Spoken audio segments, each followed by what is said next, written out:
હું સુરત સિવિલ હોસ્પિટલમાં એક મહિલા અને તેમના પરિચિત દ્વારા એક બાળકને લઈને જતું રહેવામાં આવ્યું. એ આખી ઘટના શું છે, ક્યારે આવેલા અને કઈ રીતની ટ્રીટમેન્ટ ચાલી રહી છે?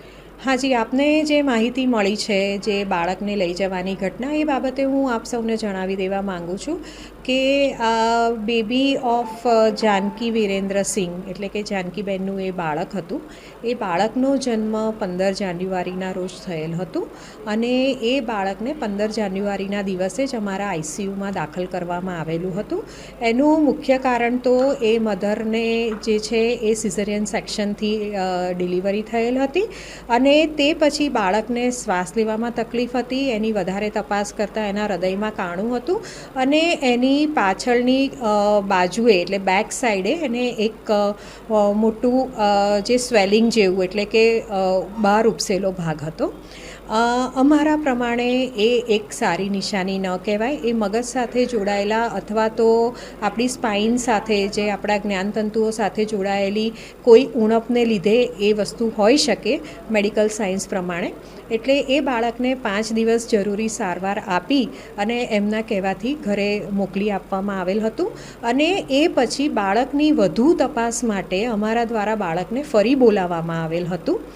આ બાળકને તેમના બાળક 23 દિવસનું હતું ત્યારે 7મી ફેબ્રુઆરીએ અમારી પાસે ફરીથી લઈને આવ્યા હતા, જેથી કરીને અમે એ બાળકની વધારે ઊંડી તપાસ કરી અને બાળક માટે એના હૃદય બાબતે અને એની જે પાછળ મગજની સાથે જોડાયેલી કોઈ ખામી કે ઉણપ હોય એના માટે જરૂરી જે સારવાર છે એના માટે અમે MRI અને વધુ ઇકોકાર્ડિયોગ્રાફીને એના માટે પ્લાન કરેલ હતું. મધર સીધી ઘરેથી અમારી પાસે આવેલી હતી એટલે મધરને રહેવા માટે અમારા આઈસીયુની સાથે જ જોડાયેલા 4 બેબી વોર્ડમાં મધરને રાખવામાં આવી હતી અને બાળકની આ હાલતને સમજતા આઈસીયુની અંદર જ એ બાળક રાખવામાં આવેલ હતું. જ્યારે બાળક અમારી પાસે આવ્યું ત્યારે તેને લઈને આવનાર માતા પિતા અને એક અન્ય વ્યક્તિ હતો જેની ઓળખ એમણે એમના નજીકના સગા તરીકે અમને આપેલ હતી. બાળક અમારી પાસે 5 થી 7 દિવસ અહીંયા રહેલ હતું. તે દરમિયાન બાળકના પિતાની હાજરીમાં તેમજ ગેરહાજરીમાં એ વ્યક્તિ અંદર આવતા હતા, માતા પાસે જતા હતા અને માતાને જ્યારે બાળકને ધાવણ આપવું હોય ત્યારે એ અંદર આઈસીયુની અંદર આવી અને અમારા નર્સિંગ સ્ટાફની મદદથી એ બાળકને બહાર લઈ અને માતાને આપતા હતા.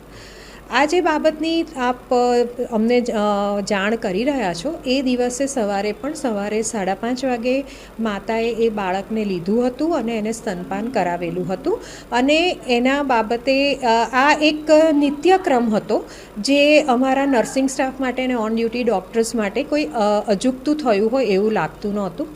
લગભગ વહેલી સવારે 7 થી 7:30 વાગ્યાના સુમારે એ બાળકને લેવા માટે આજે એમના નજીકના પરિચિત વ્યક્તિ અંદર આવેલ હતા અને એ લઈ ગયા હતા. પરંતુ એ વ્યક્તિ વારંવાર આ માટે અંદર આવતા હતા અને બાળકને ધાવણ આપે 2 થી 2.5 કલાકનો સમય વીતી ગયો હતો.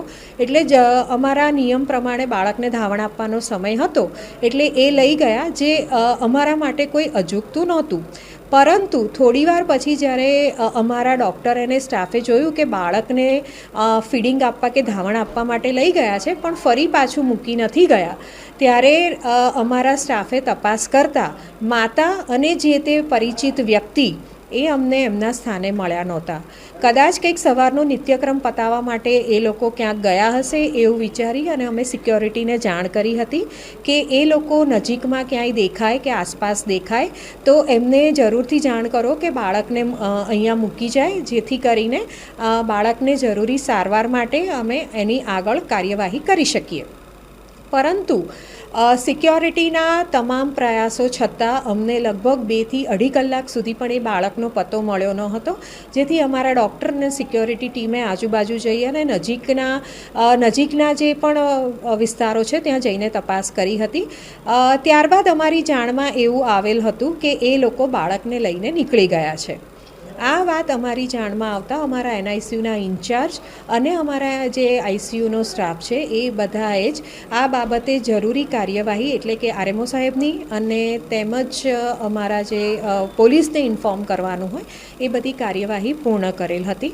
બાળકના પિતાને પણ બોલાવી લેવામાં આવેલ હતા અને એમને પણ આ બાબતે જરૂરી જાણ કરવામાં આવેલ હતી.